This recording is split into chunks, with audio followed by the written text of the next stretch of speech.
నిజామాబాద్ జిల్లాలో special intensive రివిజన్లో భాగంగా చేపట్టిన ఎన్యూమరేషన్ ప్రక్రియ తుది దశకు చేరుకుంది. సోమవారం సాయంత్రం 6 గంటల వరకు నమోదైన గణాంకాల ప్రకారం జిల్లాలో మొత్తం ఓటర్లలో 85.28% మంది వివరాలు డిజిటలైజేషన్ పూర్తయింది.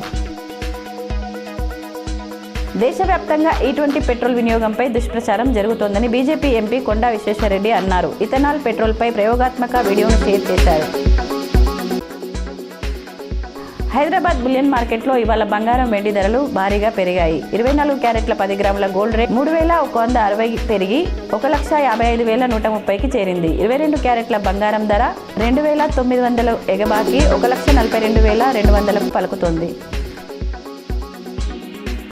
రంగారెడ్డి రావిర్యాలలో సీఎం రేవంత్ సోదరుడు కొండలరెడ్డికి తక్కువ ధరకే భూములు కేటాయించారన్న ఆరోపణలను మంత్రి శ్రీధర్ బాబు ఖండించారు.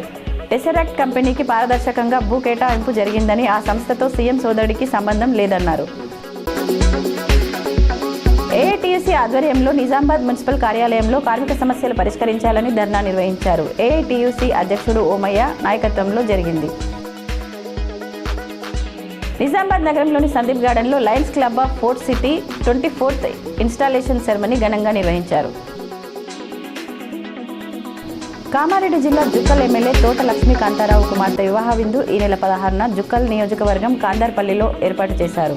ఈ కార్యక్రమానికి సీఎం రేవంత్ రెడ్డి హాజరవుతారని అధికార ప్రతినిధి వినయ్ తెలిపారు.